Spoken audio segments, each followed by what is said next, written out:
ಇನ್ನು ಧರ್ಮಸ್ಥಳದಲ್ಲಿ ಶವ ಹೂತಿಟ್ಟ ಕೇಸನ್ನ ಎಸ್ಐಟಿ ಈಗಾಗಲೇ ತನಿಖೆ ನಡೆಸ್ತಾ ಇದೆ. ಇದೇ ವಿಚಾರಕ್ಕೆ ಸಂಬಂಧಪಟ್ಟಂತೆ ಸಾಕಷ್ಟು ಚರ್ಚೆ ನಡೀತಾ ಇದೆ ರಾಜಕೀಯ ವಲಯದಲ್ಲಿ. ಇದೇ ವಿಚಾರಕ್ಕೆ ಸಂಬಂಧಪಟ್ಟಂತೆ ಸಿಟಿ ರವಿ ರಿಯಾಕ್ಟ್ ಮಾಡಿದ್ದಾರೆ. ಎಸ್ಐಟಿಯನ್ನ ನಾವು ಸ್ವಾಗತ ಮಾಡ್ತೀವಿ.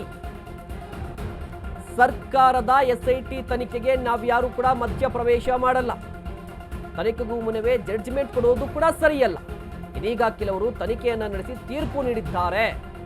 ಇದು ಆಗಬಾರದು. ತಪ್ಪು ಮಾಡಿದವರ ಮೇಲೆ ಕ್ರಮ ಆಗಲಿ. ಧರ್ಮಸ್ಥಳ ಸಂಸ್ಥೆ ಮೇಲೆ ಅನುಮಾನ ಪಡುವುದು ಸರಿಯಲ್ಲ. ಇದು ಸಿಟಿ ರವಿ ಅವರ ಹೇಳಿಕೆ. ಧರ್ಮಸ್ಥಳವನ್ನ ತೇಜೋವಧೆ ಮಾಡಿ ಭಕ್ತರ ಭಾವನೆಗೆ ನೋವನ್ನ ಉಂಟು ಮಾಡ್ತಾ ಇದ್ದಾರೆ, ಇದು ತಪ್ಪು ಅಂತ ಸಿಟಿ ರವಿ ಹೇಳಿಕೆಯನ್ನ ಕೊಟ್ಟಿದ್ದಾರೆ.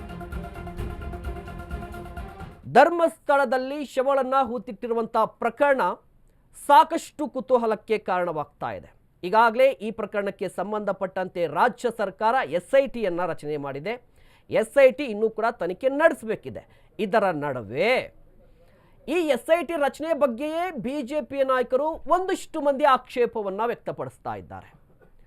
ಅದರ ಭಾಗವಾಗಿ ಸಿಟಿ ರವಿ ಇವತ್ತು ಮಾತನಾಡಿದ್ರು.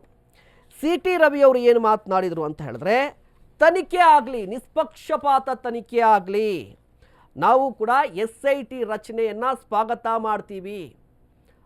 ತಪ್ಪು ಯಾರು ಮಾಡಿದ್ದಾರಲ್ವಾ ಅವರ ವಿರುದ್ಧ ಕ್ರಮ ಆಗಬೇಕು. ಹಾಗಂತ ಹೇಳಿ ಧರ್ಮಸ್ಥಳ ಸಂಸ್ಥೆ ಮೇಲೆ ಅನುಮಾನ ಪಡೋದು ತಪ್ಪಾಗುತ್ತೆ. ಧರ್ಮಸ್ಥಳದ ತೇಜೋವಧೆ ಮಾಡೋದು ತಪ್ಪಾಗುತ್ತೆ. ಇದರಿಂದ ಭಕ್ತರ ಭಾವನೆಗಳಿಗೆ ನೋವುಂಟಾಗುತ್ತೆ ಅನ್ನುವ ಮಾತನ್ನಾಡಿದ್ದಾರೆ.